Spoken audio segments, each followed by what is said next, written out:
Alright guys, so in today's episode of RHINOjoe Outdoors, this is going to be a Tackle Tip Tuesday, but I'm going to talk over how to make your own battery box from a cheap Pelican look-alike case for a lot less money that'll get you guys out on the water and give you some good power to power your stuff off of. Coming begging, oh!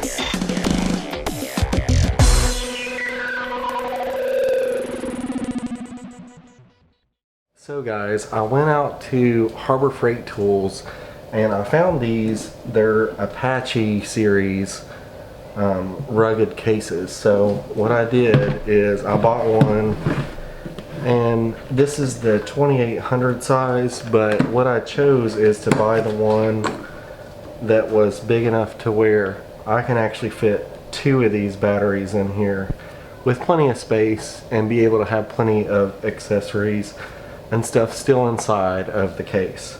So this is just a 8 amp hour battery from Cabela's. I'm looking at upgrading to a lithium battery in the future, but it should be about the same size. But the nice thing about these is that, you know, it claims to be waterproof, which I think it pretty should be. It's got a pretty good seal here. It does have like a vent here that you have to close down like the Pelican cases. But inside of it, it has these little cubes and you can pull them away, and when you pull them away it makes that custom size. So I already fit this in here, but this makes a great little case for expansion for a nice battery box for a kayak. But as you see here, I've got a couple things that I'm going to use. I've got an LED light strip that I just got from Walmart. Really cheap. And then I've got these fittings. I actually already had these, but mainly these ring terminals for connecting stuff. I've got 3 switches here. These are basic toggle switches that I had from another project, but you can always get some marine grade toggle switches. I'm probably going to use these and get like waterproof boots for them, and just use these. And then I also got this a USB adapter that's just a marine USB adapter. They make some of them that have a voltage gauge, but I chose to just get the one that's kind of lighted. But I'm gonna make all this stuff switched so that it's not always on.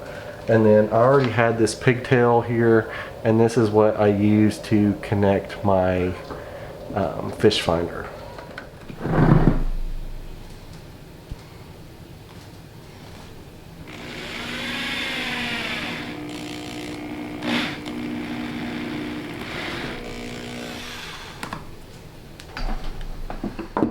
Alright, so I skipped over a little bit. I drilled 3 holes there for my 3 different toggle switches, and now I'm opening it up, and you can see that I'm pulling out those little cubes to create space for the back of each of those switches so that I have space to install them within the phone.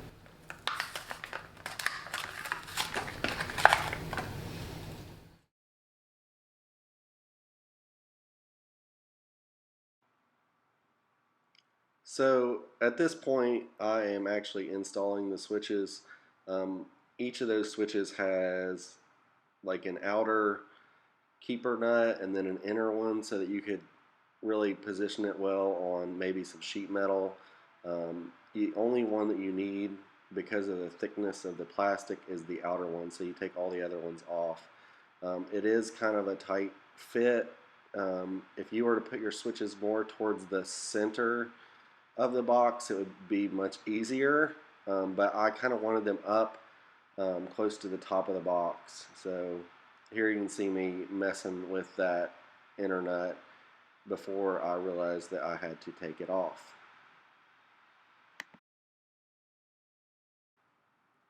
So the actual switch is called for, I think, a 7/16 drill bit, which I didn't have. So I used a 3/8 and just kind of wallered it out a little bit. That way that each of the switches would fit in their respective little holes.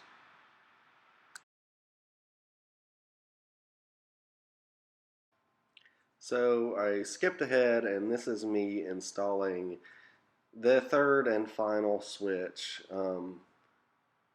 Each of these switches are going to do a different thing in my box. So one of the switches is for the fish finder, to turn power on and off to that lead that goes to the fish finder pigtail. The second one was for a 2-port USB that I'm going to install here in a minute. And then the third one is actually for that LED light, which comes in really handy. When it gets dark, you can actually use this kind of as a work light.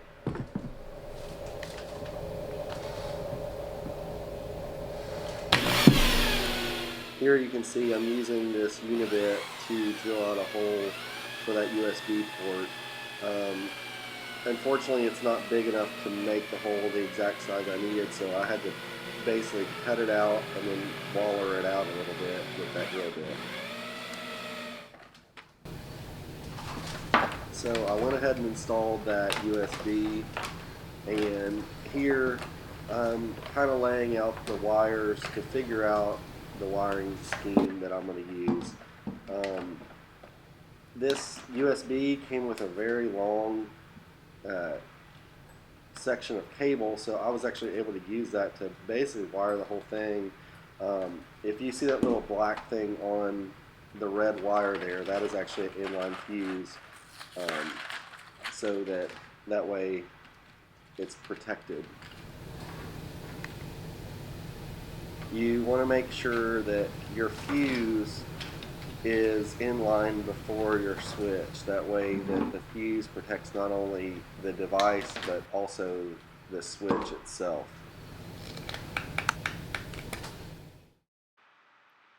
Alright, so I sped this clip up. This is me using all those crimp fittings and basically wiring everything up to make sure that everything has the positive and negative leads going to it to make sure everything will work correctly.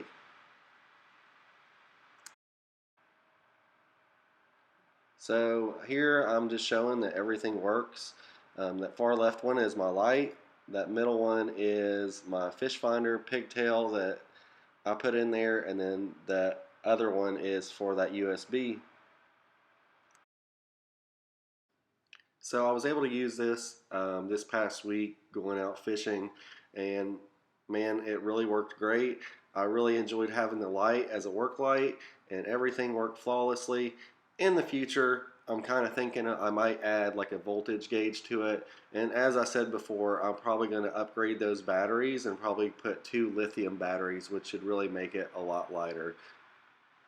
If you like this video, don't forget to hit that like button. If you like my content, please subscribe. Appreciate you guys watching, and as always, get outside, do something awesome. If you get a chance, take somebody with you.